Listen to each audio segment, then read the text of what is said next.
Olá, boa tarde, bem-vindo à nossa Cozinha do Atual. Que tal começar a semana de uma forma bem doce? Um doce diet, é isso mesmo. Atendendo a pedidos no nosso site, nós vamos fazer um brownie, só que completamente diet, para você também poder fazer em casa. Vamos lá? Receita muito fácil, muito prática. O ideal é que você tenha a batedeira para, dar assim uma força na hora de bater. Mas dá para fazer também batendo, com uma boa colher de pau, uma colher mais firme, porque você vai precisar de uma sustentação maior. Antes de começarmos a fazer a massa, nós vamos para uma calda muito saborosa, feita com damasco e o adoçante de forno e fogão, aquele que pode ferver, que não vai ficar amargo. O damasco, ele tá de molho, pelo menos deve ficar de molho por umas 2 horas, para que fique macio, deixe ele bem assim bojudinho, para a gente poder colocar todo agora ali para fazer a calda. Vai com água e tudo. Vamos lá. A água mesmo que você deixou de molho, nós vamos colocar junto e com o adoçante. Ó, esse adoçante hoje em dia você encontra com facilidade e não tem realmente para você poder fazer, que quem tem problema com o açúcar pode fazer. Agora, lembrando que o que é diet não é light. Nós vamos usar manteiga, nós vamos usar a farinha de trigo, nós vamos usar gordura para fazer o nosso brownie. Vamos apenas eliminar o açúcar. Então aqui na batedeira, aqui nós vamos deixar virar uma calda, vamos deixar ali por um bom tempo ele virar essa calda até entrar no ponto que a gente precisa. Na batedeira eu vou bater primeiro os ovos, 2 ovos inteiros, a quantidade de açúcar que nós pedimos aí na receita, a manteiga. Você pode usar até uma manteiga light, não tem problema. E um toque de baunilha, essência de baunilha, que vai ficar também um toquezinho bem saboroso. Vamos bater todos esses ingredientes num passe de mágica. Depois desses ingredientes batidos, nós vamos misturar a farinha de trigo, toda a quantidade que a gente pede na receita, o fermento em pó. Nesse caso, você não usa a farinha com fermento, tá? Porque a quantidade é bem menor. E vamos colocar o chocolate. Aqui também eu não estou usando achocolatado, é só o chocolate mesmo em pó. E vou misturar depois um pouquinho de castanhas de caju. Você pode usar castanhas de caju, amêndoas, nozes, o que você quiser. Eu vou misturar depois. Primeiro eu vou bater esses outros ingredientes, um pouquinho aqui na batedeira. Lembrando que a quantidade de fermento é bem pouquinha mesmo, porque o brownie ele fica um bolinho mais assim, encorpado, ele fica mais molhado, ele não fica um bolo fofinho. Então, aos pouquinhos, mais um passe de mágica. Bom, o brownie ele fica com uma textura bem mais tenra, olha só. É dessa forma mesmo, pode deixar que seu bolo não deu errado não. Agora eu vou misturar as castanhas, porque ele vai dar um toque crocante, vai ficar muito mais gostoso. Eu gosto de fazer com castanhas e gosto também de fazer com amêndoas. Se você quiser acrescentar nozes, também fica muito saboroso. O forno já está pré-aquecido, 180 graus, e eu vou colocar agora em uma assadeira untada e enfarinhada. Se você usar a margarina light, você também unte com essa mesma margarina ou a manteiga. Lembrando que o nosso brownie, ele é diet, ele leva a quantidade de adoçante para que ele fique bem saboroso. E o adoçante que possa ir ao forno e ao fogão do jeito que está indo ali com a calda de damasco. Nós vamos espalhar ele aqui na assadeira para ficar todo certinho. Ó, é para espalhar mesmo, senão ele não escorrega. Ele fica mesmo bem mais tenro. Mostra para mim ali a calda, Alexandre. Pessoal de casa, vê que ela já reduziu bastante, mas ainda não chegou ao ponto que eu quero. Eu quero um toque mais caramelizado nesta calda. E aí vai reduzir pelo menos aí mais a metade para que chegue ao ponto que a gente precisa. Talvez na hora que o brownie já estiver assado, nós já temos ali também a calda preparada. Vamos levar ao forno, somente espalhando. Ele cresce um pouquinho de nada, vai ficar bem mais fininho e é ótimo para você também colocar na sobremesa um bom sorvete também diet, vai ficar uma delícia. Pronto, feito isso, quanto tempo de forno, Divina? 30 minutos. Se ficar um pouco mais fino, você, a partir dos 20 minutos no forno já pré-aquecido, você já começa a dar uma olhada para ele assar todo por igual, ok? Então nós vamos levar ao forno, deixar o tempo que precisa, no máximo 30 minutos, e você em casa, dependendo do seu forno também, você já sabe. E no terceiro bloco, a gente volta mostrando o resultado da nossa receita. Nosso brownie diet com calda de damasco. Tudo diet para você que entrou no nosso site, o www.atual.br, e pediu receitas também que você possa aproveitar. Um breve intervalo e a gente já está de volta.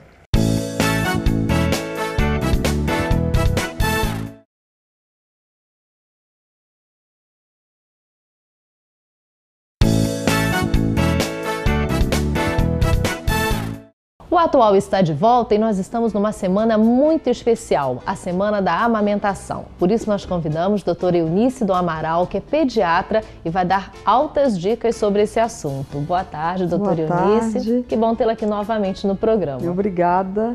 Essa semana nós estamos comemorando a Semana Mundial de Aleitamento Materno. Nosso tema esse ano é amamentação em 3D. Em 3D? Em 3D, ou seja, não vamos ficar só no âmbito de residência hospitalar, nós temos que divulgar a amamentação tanto na imprensa falada, escrita, internet. Então, esse ano nós vamos trabalhar para a divulgação da amamentação. Está sabendo que o leite materno é o melhor alimento para as crianças, tanto nutrição, desenvolvimento da inteligência, proteção contra as doenças. Então é o alimento completo para a criança nos primeiros 6 meses de vida. Só leite materno é o suficiente para a criança crescer saudável. Tem todos os ingredientes para isso. Todos os anticorpos. Todos os anticorpos, todas as proteínas, o ferro, tudo necessário para a criança crescer saudável. Desenvolver. Quer dizer, uma criança que é bem amamentada, ela futuramente é uma criança mais saudável? Com certeza, mais saudável, inclusive tem vários trabalhos mostrando, inclusive, da inteligência do bebê. Porque na gordura do leite materno tem uma substância que ajuda o desenvolvimento do cérebro e do olho do bebê. E o período que mais cresce o cérebro são os primeiros 6 meses. É o período que a criança está exclusivo no seio. Então essas crianças são mais espertinhas em função da substância que tem no leite materno. Sem falar da questão afetiva, né? Sem falar da questão afetiva, porque o tempo todo que a mãe está amamentando, ela está trocando. É aquele olhar da criança que não tem, não tem como você perder, não tem explicação. Bebezinho de menos de 1 mês, a gente fala o olho no olho, né? A distância. Então tem essa troca de carícia. E também existe o trabalho já na área de psicologia, na área de psiquiatria, mostrando que as crianças aleitadas menos agressiva, em função, porque tem um acolhimento. Então isso é importante também na amamentação. Então não só na parte de nutrição e desenvolvimento, mas até na parte de afetividade, isso é importante, porque quantas horas a mãe vai ficar ali com a sua criança, acariciando, olho a olho, trocando, né, prazeres, isso é muito bom. Com certeza. Agora, em Nova Friburgo, a festa começou ontem. A festa começou ontem, nós fizemos uma comemoração na praça. Cada cidade faz, Cada cidade faz uma atividade. Nós fizemos a abertura ontem, com brincadeiras para as crianças, músicas, sorteios de brindes, e foi muito boa a festa. E durante a semana, nós vamos fazer agora a comemoração interna nos hospitais, nos hospitais e postos de saúde. E no Rio, hoje, dia 1º, é a abertura da Semana Mundial. A nossa garota propaganda esse ano é a Juliana Paz, que está amamentando, e ela que vai estar na abertura da Semana Mundial da Amamentação, que ocorre hoje no Rio de Janeiro. A abertura vai ser no Palácio do Catete e vai ser muito bonita. Agora, a preparação, né, toda a programação, no caso, para essa semana, vai ficar dentro dos hospitais, né, dentro das clínicas. Como é feito isso com a mãe, né, diretamente? Então, com a mãe diretamente nós fazemos o trabalho que a gente já faz dia a dia, de divulgar a importância do aleitamento materno. Lembrando que isso é feito diariamente. Diariamente, aqui a gente faz diariamente nos hospitais. Então, além da gente fazer isso, a gente vai enfatizar a importância da mãe divulgar, já que é em 3D, divulgar para fora, para os seus amigos, para as outras mães que não amamentaram, hoje grávidas, são amigas. Então a gente vai fazer um trabalho grande com as mães em relação à divulgação, não ficar só com ela, o prazer que foi de amamentar, a importância do bebê dela que cresceu saudável, mas ela divulgar para as outras mães que isso aí é importante, que elas imitem nesse ato bonito e bom, uma troca de experiência boa. Então a gente vai divulgar mais isso aí, além do trabalho que a gente faz diário com essas mães. É importante falar também que um hospital, para ganhar, né, o título de amigo da criança, ele tem que incentivar a amamentação. É um dos pontos principais, é o incentivo ao aleitamento materno. E nós, graças a Deus, temos esse título de Hospital Amigo da Criança, Hospital Maternidade Nova Friburgo. Ano passado nós fomos revalidados e ganhamos o selo de qualidade. Então nós estamos continuando com esse trabalho de aleitamento materno. Uma pergunta assim, que as mães se fazem muito, né, nessa época é a questão de eu estou amamentando meu filho, eu gostaria até de doar, mas eu fico com medo de faltar né, o leite para o meu filho. Essa doação que pode ser feita nos bancos de leite, né, em todo o estado do Rio, alguns hospitais têm, com todo o procedimento correto, as mães ficam sem leite? As mães não ficam sem leite. A gente sempre comenta, o leite, quanto mais se tira, mais se tem. É uma fonte. Então, tirou leite, mais leite tem. A falsa impressão de não ter leite é que a mama não fica túrgida. Isso só acontece, na maioria das vezes, na primeira semana, no quinto, sexto, sétimo dia, é que vem a pojadura e que a mama fica dura, que às vezes até incomoda e pode trazer até problema se a criança não tiver uma sucção boa. E depois não, a mãe vai ficar com a mama mole, flácida, mas com leite. Então a mãe tem uma falsa impressão de que o leite está acabando porque realmente não estava cheio antes. E a gente fala para a mãe que quanto mais ela tirar o leite, mais leite ela produz, porque a eliminação de substância vai produzindo leite porque o leite está saindo. Enquanto que se o leite ficar parado na mama, ao inverso, há um bloqueio, para de produzir porque o leite não está sendo usado. Então quanto mais se tira, mais se tem. Uma orientação necessária de como até o bebê deve mamar, isso vem isso é importante. Da campanha. Ensinar como o neném tem que pegar e como o neném vai sugar. Que às vezes a mãe dá um pouco de um peito, tira, passa para o outro, fica preocupada que esse está vazio. E normalmente a gente pede que o neném deixe o neném mamar até que o neném realmente abandone aquele peito. Porque o leite, ele não é igual do início ao fim, ele vem em camadinhas. E a última camada do leite é que é a gordura. A gordura que dá engorda, a gordura que dá saciedade e é na gordura que tem essa substância que ajuda o desenvolvimento do cérebro. Então, às vezes a mãe fica tão preocupada que acabou, tira um pouquinho, e o neném nem chega a aproveitar a gordura. E é importante que ele chegue na gordura. Aí por que a gordura não é o primeiro? Que aí o neném ia saciar e ia não tomar o resto que precisa. As proteínas, as defesas, que são os que vêm primeiro. Não, isso tudo é orientado e essa semana é justamente para trazer mais à tona essa questão que é muito importante. Neunice, obrigada então, né, pela sua presença. Obrigada a você que deu a oportunidade de a gente vir aqui e divulgar a importância do leite materno para o desenvolvimento das crianças. Com certeza. Até a próxima oportunidade e parabéns, né, também pela campanha. Obrigada. Um breve intervalo comercial e o Atual volta já já.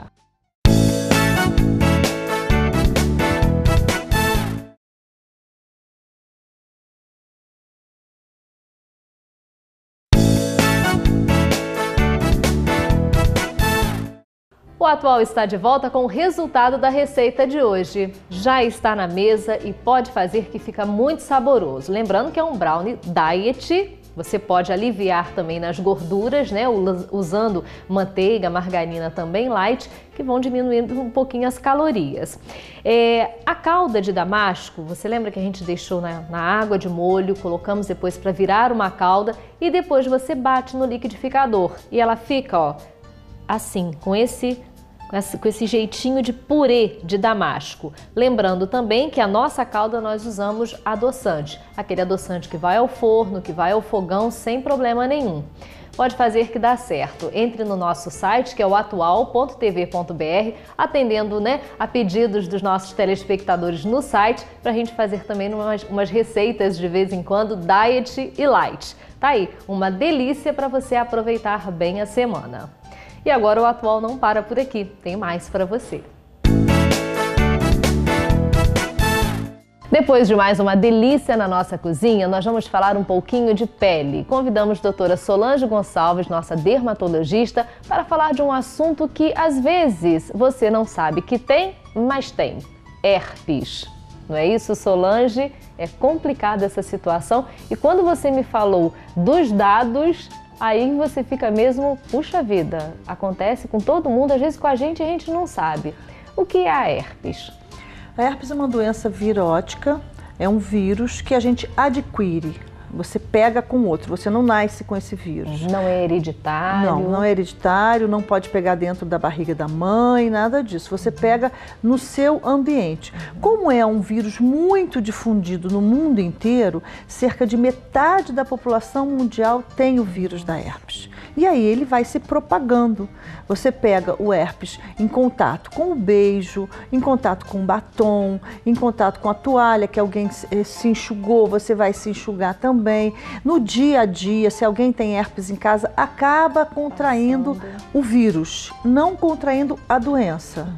Porque você contrai o vírus fica guardadinho, no caso do herpes labial, ele fica guardadinho num gânglio aqui, e aí, quando abaixa a resistência, aí ele vem. Aí dá aquela bolinha que queima, que arde, que coça, e tem lá o seu ciclo que dura em torno de 7 dias. A herpes, ela dá praticamente na boca? A gente tem 2 tipos de herpes simples. É um herpes simples 1 e o herpes simples 2.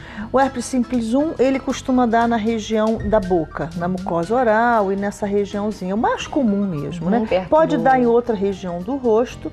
E o herpes simples 2 é um herpes genital, que dá na região genital, no bumbum, na área genital. Mas ele pode também dar em qualquer área do corpo, qualquer superfície da pele. Mas hoje em dia a gente encontra o herpes simples 2 na boca, o herpes simples 1 no bumbum. Isso aí fez uma misturada, então não quer dizer que o daqui seja sempre o 1, não. Mas é o herpes simples, é o mesmo herpes simples. Bom, os bebês, né, por exemplo, podem contrair? Você fala que não é da barriga da mãe, mas às vezes você vê o bebê com uma boquinha, né, um pouquinho, com uma feridinha, aquilo já é até dentro de casa, um beijo que se dê e aí acaba pegando? Isso que você vê geralmente na boquinha do bebê é por causa da saliva. O bebê fica com aquela chupeta e acumula saliva e a saliva queima a pele. Então isso normalmente não é o herpes. Porque as mães já ficam logo assim, ai meu Deus, né? Já tá não com é comum. Pode até acontecer, mas não é o mais comum, sabe? Comum é mesmo, ele pode até adquirir o vírus, mas a criança tem um sistema imunológico que está crescendo e ele não deixa a doença vir. Se adaptando. Então, quando você abaixa essa resistência, quer dizer, você adquiriu o vírus durante a sua vida. Ele está lá, guardadinho, você nem sabe que tem. Você não sabe, ele pode estar lá. Aí quando você tem, por exemplo, nesse clima mais frio, o lábio fica ressecado, aquela pele fica fraquinha, aí o vírus vem. E aí dá aquele monte de bolinha. Em situação de sol também, que pega muito sol, em situação que o paciente tem uma gripe, uma febre, cai a imunidade. Aí o herpes vem. Sempre numa situação de baixa da imunidade. Como é essa forma de contágio, né? É de uma pessoa para outra? Por exemplo, me presta seu batom. não é um bom negócio. Não, não é um bom negócio. Porque, como eu acabei de falar, a metade da população do mundo tem herpes. Você não sabe se a sua... não sabe. Às vezes não sabe. Você não sabe se a sua amiga tem herpes ou não. Então, realmente, batom não é uma coisa que deva ser compartilhada. Sim. Essa questão de festinha, que se põe um monte de batom no banheiro para as pessoas usarem, isso não é legal. Cada um tem que ter o seu. O ideal é levar dentro da bolsa e utilizar aquele seu mesmo, né? Sim. E a questão de quando alguém estiver contaminado, evitar mesmo o beijo, de separar a sua toalhinha, sabe? Não deixar outras pessoas usarem. Copo tem que ser só o seu, terminou dali, lava bem lavadinho, sabe? Mas vamos supor que você comece a namorar uma pessoa e aí você não sabe, e às vezes a pessoa também não, aí não tem jeito. Não, mas olha só, você só pega o herpes se tiver lesão. Se você tem um herpes, eu tenho herpes, não tô com nenhuma lesão, ele tá guardadinho cá dentro do meu gânglio, não vai passar para ninguém. Não passa, só se tiver machucado. Então, se tiver machucado, não pode beijar. Não pode beijar. Aí não pode mesmo, aí tem que restringir aquela semana lá, 7 a 10 dias sem beijar, porque vai pegar. Então, olha só, isso é muito importante, né? Até para que isso não se propague mais do que já está. Por exemplo, banheiros e tudo mais. Quando você tem aquela toalhinha de papel, é melhor, né? Melhor do que usar. Exatamente. Em casa, se você tem problemas, né? Alguém tem herpes, se não quer passar para outras pessoas da família, separar tudo, copo, toalha, todo tipo de objeto de higiene pessoal. Isso, é o melhor. Enquanto você tiver... Você não vai fazer isso a vida inteira, mas quando você estiver contaminado com a lesão, você separa as suas coisas. Agora, tem cura? Não. Porque existe tratamento, porque tem pessoas que têm a recidiva do herpes assim com muita frequência, tem 2, 3 por mês, então fica praticamente com aquela lesão constante. Aí a gente faz um esquema de tratamento que o vírus vai ficar mais calminho e você vai ter 2, 3 por ano, entendeu? Mas a gente não consegue matar, acabar com o vírus, a gente não consegue. Então quem tem com muita frequência deve fazer o quê? Procurar um dermatologista, porque a gente tem tratamento para isso. Melhora muito com o tratamento, espaça muito as crises e dá uma qualidade de vida melhor para a pessoa. Com certeza, e é sempre importante a prevenção. Isso. Ainda é o melhor remédio. Ainda é. Doutora Solange, obrigada mais uma vez, né, pela sua presença e até a próxima oportunidade. É um prazer. O Atual vai ficando por aqui. Amanhã estaremos de volta a partir de 12h15. Fique agora com o SBT Jornal.